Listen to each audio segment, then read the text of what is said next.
السلام علیکم ورحمۃ اللہ وبرکاتہ۔ نحمد و نصلی علی رسولہ الکریم، اما بعد، فاعوذ باللہ من الشیطان الرجیم، بسم اللہ الرحمن الرحیم۔ رب اشرح لی صدری ویسر لی امری واحلل عقدۃ من لسانی یفقہوا قولی واجعل لی وزیرا من اہلی۔ اللہم فقہنا فی الدین، یا مقلب القلوب ثبت قلبی علی دینک، یا مصرف القلوب صرف قلبی علی طاعتک۔ اللہم الہمنی رشدی واعذنی من شر نفسی۔ اللہم انی اسألک الہدی والتقی والعفاف والغنی۔ رب اغفر وارحم وانت خیر الراحمین۔ ربنا آتنا من لدنک رحمۃ وہیئ لنا من امرنا رشدا۔ ربنا ظلمنا انفسنا وان لم تغفر لنا وترحمنا لنکونن من الخاسرین۔ ربنا لا تزغ قلوبنا بعد إذ هديتنا وهب لنا من لدنك رحمة إنك أنت الوهاب۔ ربنا ظلمنا أنفسنا وإن لم تغفر لنا وترحمنا لنكونن من الخاسرين۔ اللهم ألهمني رشدي وأعذني من شر نفسي۔ اللهم إني أسألك الهدى والتقى والعفاف والغنى۔ اللهم أنس وحشتي في قبري۔ اللهم ارحمني بالقرآن العظيم واجعله لي إماما ونورا وهدى ورحمة۔ اللهم ذكرني منه ما نسيت وعلمني منه ما جهلت وارزقني تلاوته آناء الليل وآناء النهار واجعله لي حجة يا رب العالمين، آمين ثم آمين یا رب العالمین۔ اللہم بارک لنا فی اوقاتنا، اے باری تعالیٰ ہمارے اوقات میں برکت عطا فرما، ہم سے اپنے پسند کے وہ کام لے لے جس سے تو راضی ہو جائے، آمین ثم آمین۔ شروع کرتے ہیں ہم آج کا لیسن۔ 235 نمبر آیت تک ہم نے پڑھا تھا۔ اعوذ باللہ من الشیطان الرجیم، میں پناہ مانگتی ہوں اللہ کی شیطان مردود سے۔ بسم اللہ الرحمن الرحیم، شروع اللہ کے نام سے جو بڑا مہربان نہایت رحم کرنے والا ہے۔ 236 نمبر آیت ہے، لا جناح علیکم ان طلقتم النساء ما لم تمسوہن او تفردوا لہن فریدۃ ومتعوہن علی الموسع قدرہ وعلی المقتر قدرہ متاعا بالمعروف حقا علی المحسنین۔ کچھ تم پر گناہ نہیں اگر تم اپنی عورتوں کو طلاق دے دو قبل اس کے کہ ہاتھ لگانے کی نوبت آئے یا مہر مقرر کرے۔ اس صورت میں انہیں کچھ نہ کچھ دینا ضرور چاہیے۔ خوشحال آدمی اپنی استطاعت کے مطابق اور غریب اپنی استطاعت کے مطابق معروف طریقے سے دے۔ یہ حق ہے نیک آدمیوں پر، محسنین پر، کہ اللہ تعالیٰ نے کیا کہا کہ ایک تو ہوتا ہے نا کہ معاملہ پورے کے پورا، جیسے جتنا کسی نے نیکی کی ہے اس کے ساتھ اتنی بھلائی کر دی جائے، اور ایک ہوتا ہے حق سے بڑھ کر دینا، محسن احسان کے درجے میں، کہ جیسے ایک رشتہ جوڑنے کے بعد جب ٹوٹتا ہے تو عورت کے حق میں کچھ نہ کچھ کمی تو ضرور ہوتی ہے، تو اس کی تلافی کے لیے اللہ تعالیٰ نے مرد کو کیا حکم دیا کہ اس میں احسن طریقے سے کچھ نہ کچھ دے دلا کے رخصت کیا جائے، تاکہ اس نقصان کی تلافی ہو سکے جو عورت کے لیے ایک بعض اوقات میں بدنما داغ بن جاتی ہے کہ منگنی اگر بات چیت ہوئی ہے، جیسے منگنی ہوئی ہے تو وہ کیوں ٹوٹ گئی۔ مرد کو تو کوئی فرق نہیں پڑتا، لیکن عورت کے لیے 100 سوال اٹھتے ہیں کہ ضرور اس میں کوئی کمی ہوگی یا اس کی کیا وجہ بنی، طرح طرح کی لوگ باتیں بناتے ہیں۔ تو اس سارے نقصان کا ازالہ اللہ نے کس طرح کیا کہ آدمی جب اس رشتے کو کسی بھی وجہ سے اس کو توڑنا پڑے تو وہ عورت پر احسان کا معاملہ کرتے ہوئے اسے کچھ نہ کچھ ضرور دے تاکہ اس نقصان کی تلافی ہو سکے۔ اگلی آیت دیکھتے ہیں، وَإِن طَلَّقْتُمُوهُنَّ مِن قَبْلِ أَن تَمَسُّوهُنَّ وَقَدْ فَرَضْتُمْ لَهُنَّ فَرِيضَةً فَنِصْفُ مَا فَرَضْتُمْ إِلَّا أَن يَعْفُونَ أَوْ يَعْفُوَ الَّذِي بِيَدِهِ عُقْدَةُ النِّكَاحِ وَأَن تَعْفُوا أَقْرَبُ لِلتَّقْوَىٰ وَلَا تَنسَوُا الْفَضْلَ بَيْنَكُمْ إِنَّ اللَّهَ بِمَا تَعْمَلُونَ بَصِيرٌ۔ اگر تم نے ہاتھ لگانے سے پہلے طلاق دی ہو لیکن مہر مقرر کیا جا چکا ہو تو اس صورت میں کیا ہوگا؟ نصف مہر دینا ہوگا۔ یہ اور بات ہے کہ عورت نرمی برتے اور مہر نہ لے، اور یا وہ مرد جس کے اختیار میں عقد نکاح ہے نرمی سے کام لے اور پورا مہر دے دے، اور تم یعنی مرد نرمی سے کام لو تو یہ تقوی سے زیادہ مناسبت رکھتا ہے۔ آپس کے معاملات میں فیاضی کو نہ بھولو، تمہارے اعمال کو اللہ دیکھ رہا ہے۔ یعنی انسانی تعلقات کی بہتری اور خوشگواری کے لیے لوگوں کا باہم فیاضانہ برتاؤ کرنا ضروری ہے۔ اگر ہر شخص ٹھیک ٹھیک اپنے قانونی حق ہی پر اڑا رہے تو اجتماعی زندگی کبھی بھی خوشگوار نہیں ہو سکتی۔ یہاں پر اللہ نے بتا دیا دوسری صورت میں کہ اگر تم نے عورت کو ہاتھ نہیں لگایا لیکن مہر مقرر کیا جا چکا تھا تو پھر علیحدگی کی صورت میں، طلاق دینے کی صورت میں کیا ہوگا؟ آدھا مہر ادا کرنا ہوگا۔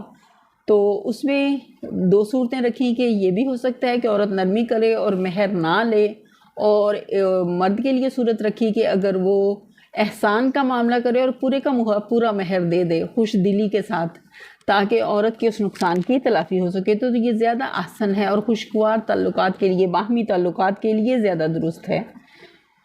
اگلی آیت ہے حافظوا علی الصلوات والصلاۃ الوسطی وقوموا للہ قانتین۔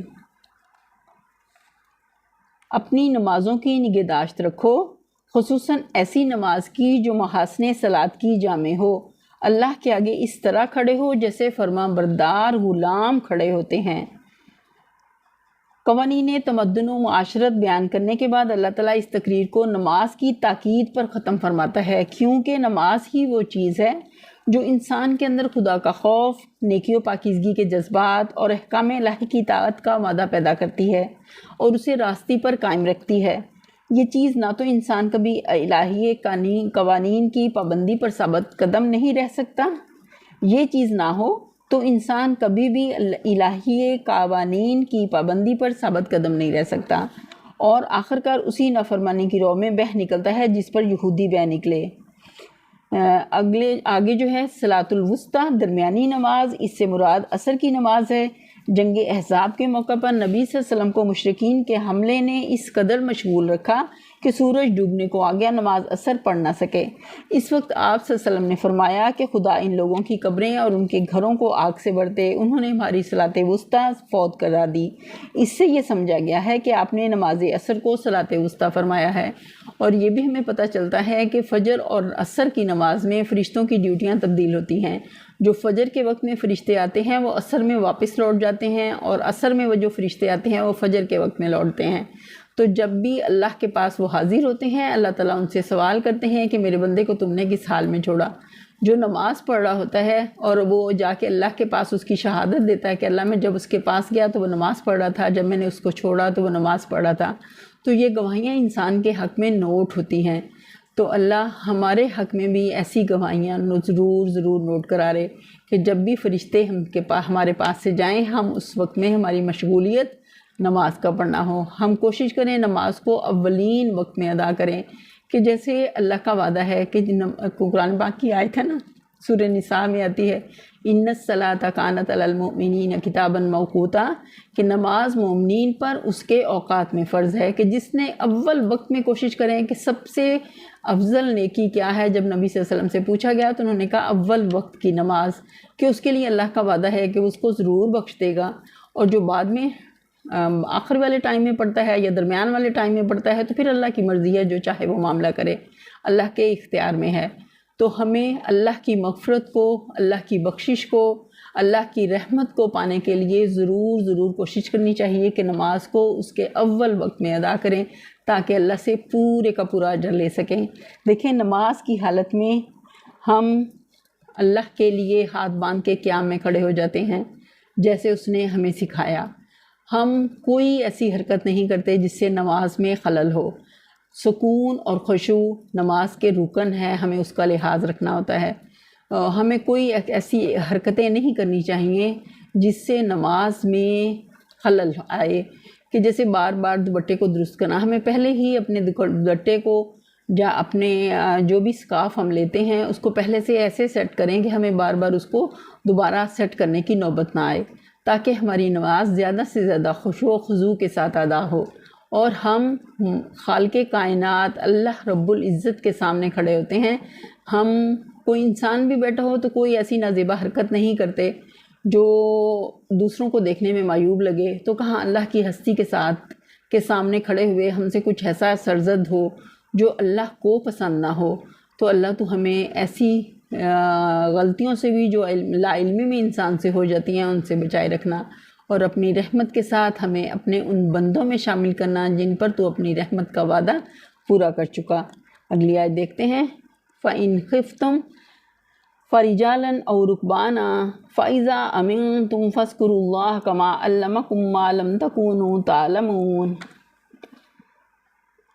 بدنبنی کی حالت ہو تو خواہ پیدل ہو خواہ سوار، جس طرح ممکن ہو نماز پڑھو، اور جب امن میسر آ جائے تو اللہ کو اس طریقے سے یاد کرو جو اس نے تمہیں سکھا دیا، جس سے پہلے تم ناواقف تھے۔ یہاں دیکھیں کہ جنگ کے موقع پہ بھی نماز معاف نہیں ہے، اس وقت میں بھی نماز خوف ادا کی گئی کہ کچھ لوگ میدان جنگ میں دشمنوں کے سامنے جنگ کے لیے لڑے، اور کچھ لوگوں نے نبی صلی اللہ علیہ وسلم کے ساتھ پیچھے صف بنائی اور ایک رکعت ادا کی۔ اس کے بعد وہ صف جو لڑ رہی تھی دشمن سے وہ نبی صلی اللہ علیہ وسلم کے پیچھے آئی اور انہوں نے ایک رکعت نماز ادا کی۔ اس طرح نبی صلی اللہ علیہ وسلم کی 2 رکعتیں اور ان کی ایک رکعت جماعت کے ساتھ ہوئی، اور ایک رکعت انہوں نے اپنی پڑھی۔ تو اس کو کہتے ہیں صلاۃ خوف۔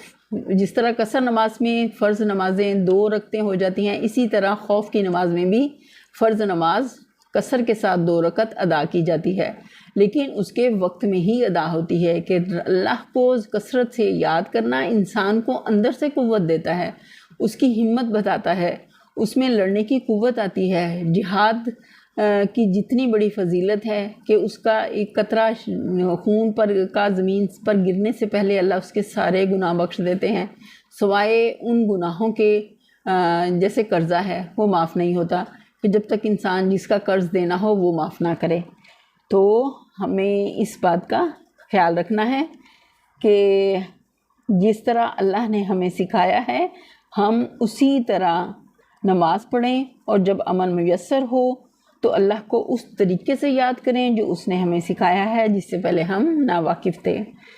اللہ کا ذکر سب سے بڑی چیز ہے، سب سے اہم چیز ہے، ہمیں اس کا کثرت سے اہتمام کرنا چاہیے۔ صبح و شام کے اذکار لازمی ہمیں پڑھنا چاہیے تاکہ ہم اللہ کی حفاظت میں آ جائیں۔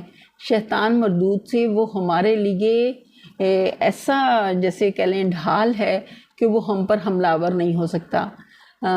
ویسے وہ ہمیں ہماری خواہش نفس سے اچکتا ہے، تو ہمیں اپنی خواہشات نفس کا بھی جائزہ لیتے رہنا چاہیے کہ جہاں ہماری خواہش نفس حق سے ٹکراتی ہو ہمیں اس سے باز آ جانا چاہیے، اور جو خواہش نفس حق کے مطابق ہو اس کو لے لینا چاہیے، اور ہر حال میں اللہ سے دعائیں کرتے رہنا چاہیے کہ اللہ تعالیٰ تو ہر حال میں ہمیں اپنی اطاعت و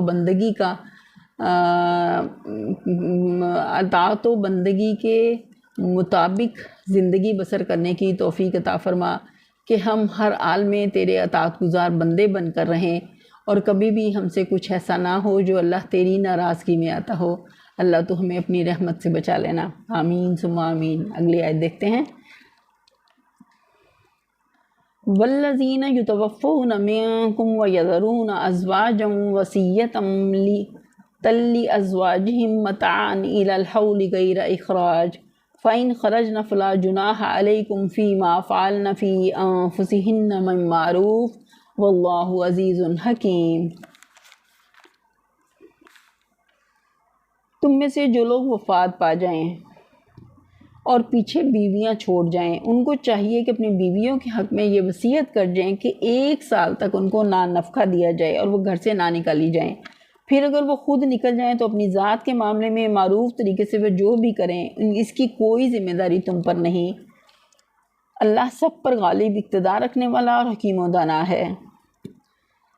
یہاں اللہ تعالیٰ نے بتا دیا کہ جب کوئی شوہر فوت ہو جائے اور پیچھے اپنی بیویاں چھوڑ جائے تو گھر والوں کے لیے کیا حکم ہے کہ 1 سال تک ان کو اپنے گھروں میں روکے رکھیں، وہ ان کو گھروں سے نہیں نکال سکتے۔ لیکن ہمارے معاشرے کی بدقسمتی کیا ہے کہ جیسے ہی شوہر فوت ہوتا ہے بیویوں کو زبردستی ان گھروں سے جس گھر میں ان کا قیام ہوتا ہے شوہروں کے ساتھ نکال دی جاتی ہیں۔ ایسا ظلم نہیں کرنا چاہیے۔ 1 سال تک اس عورت کا نان نفقہ اس کے گھر والوں کے ذمے ہے جو اللہ نے مقرر کیا ہے۔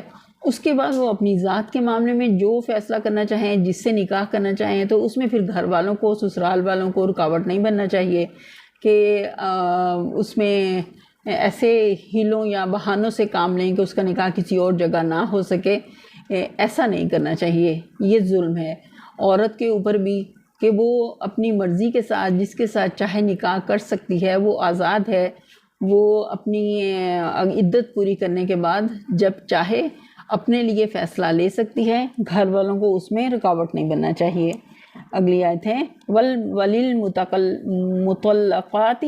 مَتَاعٌ بِالْمَعْرُوفِ حَقًّا عَلَى الْمُتَّقِينَ، اسی طرح جن عورتوں کو طلاق دی گئی ہو انہیں بھی مناسب طور پر کچھ نہ کچھ دے کر رخصت کیا جائے، یہ حق ہے متقی پر کہ جن عورتوں کو، یہ ساری آیات طلاق اور اس کے متعلق ہیں، بیوہ کے متعلق، کہ جن عورتوں کو اللہ تعالیٰ کہتے ہیں طلاق دی ہے انہیں بھی مناسب طور پر کچھ نہ کچھ دے کر رخصت دیا جائے۔ کس پر حق ہے؟ متقی لوگوں پر۔ متقی کون ہیں؟ جو اللہ سے ڈرتے ہیں، جو اللہ کا خوف رکھتے ہیں، جنہیں اس بات کا احساس ہے کہ ایک دن آئے گا جب ہمیں اللہ کے سامنے پیش ہونا ہے اور ہمیں اپنے اعمال کا حساب دینا ہے۔ تو ان پر حق کیا ہے؟ اللہ نے رکھا کہ متقین پر حق ہے کہ وہ معروف طریقے سے کچھ نہ کچھ دے کر رخصت کریں اپنی بیویوں کو، تاکہ اس نقصان کی جو طلاق کی وجہ سے ان عورتوں کا ہوا اس کی کچھ تلافی ہو سکے۔ اگلی آیت ہے كَذَلِكَ يُبَيِّنُ اللَّهُ لَكُمْ آيَاتِهِ لَعَلَّكُمْ تَعْقِلُونَ، اسی طرح اللہ اپنے احکام تمہیں صاف صاف بتاتا ہے، امید ہے کہ تم سمجھ بوجھ کر کام کرو گے۔ دیکھیں، اس سے پہلے ہمیں اللہ کے احکامات کے بارے میں کوئی آشنائی نہیں تھی جب تک کتاب نازل نہیں ہوئی تھی، ہم نہیں جانتے تھے حق کیا ہے باطل کیا۔ اللہ تعالیٰ کا کتنا بڑا احسان ہے کہ اس نے ہم قوموں میں انبیاء کو مبعوث فرمایا، پہ در پہ کتنے زیادہ نبی آئے، اور ہمارے نبی حضرت محمد صلی اللہ علیہ وآلہ وسلم خاتم النبیین ہیں، ان کے بعد کوئی نبی نہیں آئے گا۔ تو وہ کام جو انبیاء کی ذمہ داری تھی کہ نیکی کا حکم دینا اور برائی سے روکنا، اللہ تعالیٰ نے اس امت کو سونپ دیا اور اسے امت وسط بنایا کہ اب یہ امت لوگوں کو نیکی کی طرف بلائے گی اور برائی سے روکے گی۔ تو ہمیں اپنی اس ذمہ داری کا احساس کرنا ہے اور اس کو ادا کرنے کی اپنے تئیں پوری کوشش کرنی ہے کہ اس میں کوئی کمی نہ ہو۔ اللہ تعالیٰ ہمیں اس قابل کر دے کہ جس صلاحیت اور اہلیت کے ساتھ اللہ نے ہمیں پیدا کیا ہے، ہمیں چاہے قرآن کی ایک آیت سمجھ آئی ہو یا پورا قرآن، ہم ضرور اس کو پہنچانے کی فکر میں ہوں کہ لوگوں تک اللہ کا پیغام پہنچ جائے، تاکہ لوگ آگ سے بچ سکیں، ہم بھی آگ سے بچ سکیں اور لوگ بھی آگ سے بچ سکیں۔ اگلی آیت دیکھتے ہیں أَلَمْ تَرَ إِلَى الَّذِينَ خَرَجُوا مِنْ دِيَارِهِمْ وَهُمْ أُلُوفٌ حَذَرَ الْمَوْتِ فَقَالَ لَهُمُ اللَّهُ مُوتُوا ثُمَّ أَحْيَاهُمْ إِنَّ اللَّهَ لَذُو فَضْلٍ عَلَى النَّاسِ وَلَكِنَّ أَكْثَرَ النَّاسِ لَا يَشْكُرُونَ۔ تم نے ان لوگوں کے حال پر بھی کچھ غور کیا جو موت کے ڈر سے اپنے گھر بار چھوڑ کر نکلے تھے اور ہزاروں کی تعداد میں تھے۔ اللہ نے ان سے فرمایا مر جاؤ، پھر اس نے ان کو دوبارہ زندگی بخشی۔ حقیقت یہ ہے کہ اللہ انسان پر بڑا فضل فرمانے والا ہے، مگر اکثر لوگ شکر ادا نہیں کرتے۔ یہاں سے ایک دوسرا سلسلہ تقریر شروع ہوتا ہے جس میں مسلمانوں کو راہ خدا میں جہاد اور مالی قربانیاں کرنے پر ابھارا گیا اور انہیں ان کمزوریوں سے بچنے کی ہدایت فرمائی گئی، جس کی وجہ سے آخرکار بنی اسرائیل زوال اور انحطاط سے دوچار ہوئے۔ اس مقام کو سمجھنے کے لیے یہ بات پیش نظر رہنی چاہیے کہ مسلمان اس وقت مکے سے نکالے جا چکے تھے، 1.5 سال سے مدینہ میں پناہ گزین تھے اور کفار کے مظالم سے تنگ آ کر خود بار بار مطالبہ کر چکے تھے کہ ہمیں لڑنے کی اجازت دی جائے، مگر جب انہیں لڑائی کا حکم دے دیا گیا تو اب ان میں سے بعض لوگ کسمسا رہے تھے، جیسا کہ 26ویں رکوع کے آخر میں ارشاد ہوا ہے۔ اس لیے یہاں بنی اسرائیل کی تاریخ کے 2 اہم واقعات سے انہیں عبرت دلائی گئی۔ یہ اشارہ بنی اسرائیل کے واقعہ خروج کی طرف ہے۔ سورہ مائدہ کے 4 رکوع میں اللہ تعالیٰ نے اس کی تفصیل بیان کی ہے۔ یہ لوگ بڑی تعداد میں مصر سے نکلے تھے، دشت و بیاباں میں بے خانماں پھر رہے تھے، خود ایک ٹھکانے کے لیے بے تاب تھے، مگر جب اللہ کے ایما سے حضرت موسیٰ کو نے ان کو حکم دیا کہ ظالم کنانیوں کو ارض فلسطین سے نکال دو اور اس علاقے کو فتح کر لو، تو انہوں نے بزدلی دکھائی اور آگے بڑھنے سے انکار کر دیا۔ آخرکار اللہ تعالیٰ نے انہیں 40 سال تک زمین میں سرکردہ پھرنے کے لیے چھوڑ دیا، یہاں تک کہ ان کی ایک نسل ختم ہو گئی اور دوسری نسل صحراؤں کی گود میں پل کر اٹھی۔ تب اللہ تعالیٰ نے انہیں کنانیوں پر غلبہ عطا کیا۔ معلوم ہوتا ہے کہ اسی معاملے کو موت اور دوبارہ زندگی کے الفاظ سے تعبیر کیا گیا۔ اللہ کا جہاں حکم ہو وہاں ہمیں اپنا کوئی ہمارا اختیار باقی نہیں رہتا، ہمیں وہاں اس حکم کو بجا لانے میں ہی ہمارے لیے خیر ہے۔ تو ہم جب بھی اللہ کا کوئی حکم سنیں، اطعنا، جیسے صحابہ کہتے تھے اطعنا، ہم نے سنا، اور سمعنا و اطعنا، کہ ہم نے سنا اور ہم نے اطاعت کر لی۔ تو ہمیں بھی اسی روش کو اپنانا ہے کہ جب بھی ہمیں کہیں سے بھی کوئی پرسن ہمیں اللہ کا حکم سنائے تو ہم فوراً اس کو ادا کرنے والے ہوں۔ ہم یہ نہ دیکھیں کہ کون کہہ رہا ہے، ہم یہ دیکھیں وہ کیا بات کہہ رہا ہے۔ اگر اللہ کی بات ہے تو ہمیں خوشی سے اس کو لینا ہے اور عمل کی فکر کرنی ہے، اور یہ نہیں دیکھنا، کسی تعصب زد ہٹ درمی میں نہیں پڑنا۔ ان سارے جذبوں کو جو انسان کو ہلاک کرنے والے ہیں اپنے دل سے کھرچ کے نکال دینا ہے، اور اللہ سے خیر کی دعائیں مانگنی ہے کہ اللہ تو ہمیں ہر حال میں خیر کا طالب رکھ۔